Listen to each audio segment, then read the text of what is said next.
Գեղամ Նազարյան։ Շնորհակալություն։ Տեսեք, ստացվում է, որ մեր հասարակության մի շատ քիչ տոկոսը, որը ֆինանսական հնարավորություն ունի մեկնել արտերկիր եւ սովորել, այսինքն այստեղ իրենք արդեն տարբերվում են իրենց այն հասակակիցներից, որոնք գուցե եւ ավելի ընդունակ են, ավելի խելացի, բայց ծնողները գումար չունեն։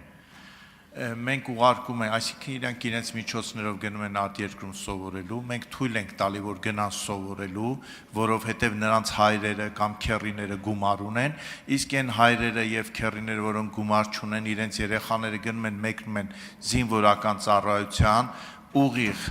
դպրոցական նստարանից դեպի բանակ եւ նույնիսկ չեն հասնում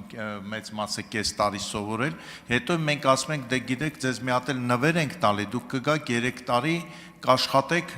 բավական լավ տեղերում, որտեղ մնացած երեխեքը չեն կարող։ Հիմա հարց, մենք ինչի ենք իրենց սենց ուզում օգնածել ենք, որն է պատճառը։ Պարոն Նազարյան, թույլ տվեք ձեր հետ չհամաձայնել, որ արտերկրում ուսումնառությունը ստացող մեր բոլոր քաղաքացիները սոցիալական որոշ կատեգորիայի են միայն պատկանում, այդպես չի։ Կարող է այդպիսի տպավորություն լինել, սակայն ես առնվազն այն ուրեմն տեղեկատվությամբ, որ տիրապետում եմ, կարող եմ վստահեցնել, որ շատ տարբեր ընտանիքներից են երեխաները մեկնում ուսումնառություն ստանալու եւ պետք է հիշեցնեմ, որ մենք ունենք նաեւ արտերկրում բուհերի պարագայում կրթաթոշակային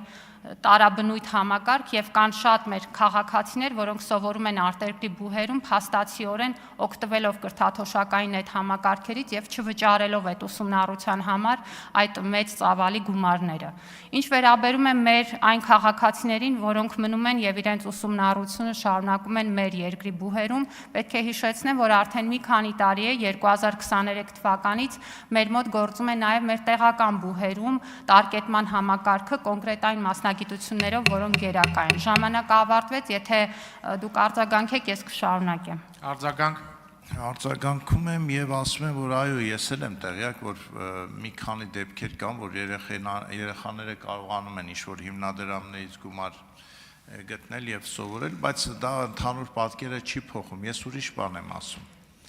Ես ասում եմ, մենք ինչի ենք անհավասար պայմաններ ստեղծում մեր զինված ուժերում։ Մի մասին թույլ ենք տալիս, որ գնան սովորեն, չգիտես ինչու, ինչ սկզբունքով ընտրված այդ 50 բուհերում, որտեղ այդ 50 բուհերը, եկեք այդ 50 բուհերում ընդգրկենք նաև Հայաստանի Հանրապետության բուհերը եւ բոլորին դնենք հավասար պայմանների մեջ։ Իմ ասածը անհավասար պայմաններն է, թե ոնց են այդ գումարը ճարում, ոնց չեն ճարում, դա արդեն երրորդական հարցն է։ Մենք ինչու ենք տարբերակում դնում։ Պողոսը, երբ որ գնում է բանակ, սովորում ընդունվում է, չգիտեմ, ֆրանսիական համալսարան կամ ամերիկյան համալսարան, չգիտեմ, հայկական համալսարաններ, իրեն տանում ենք, չէ, բանակ։ Ոնց չենք տանում ենք։ Պարոն Նազարյան, ես փորձում էի հենց իմ պատասխանի վերջին հատվածում ասել այն մասին, որ եթե օրինակ մեր երիտասարդը ընդունվում է Երևանի պետական համալսարանի ֆիզիկայի ֆակուլտետ, ապա օգտվում է տարկետման նույն հնարավորությունից եւ սա ըստ էության նշանակում է, որ պետությունը ոչ թե տարբերակված քաղաքականություն է վարում, այլ պետությունը փորձում է ձևավորված գիտելիքներն ու հմտությունները նպատակային օգտագործելու հնարավորություններ ստեղծել։ Կամ պետություններ, որոնք ունեն հատուկ նպատակային ծրագրեր քաղաքացիներին ուղարկելու լավագույն բուհերում սովորելու։ Եվ կան պետություններ, որոնք զգալի գումարներ են դրա համար ներդնում։ Եվ այստեղ շատ տրամաբանական շղթա է գործում։ Այդ բուհերը հայտնվել են Շանհայի վարկանիշավորման համակարգում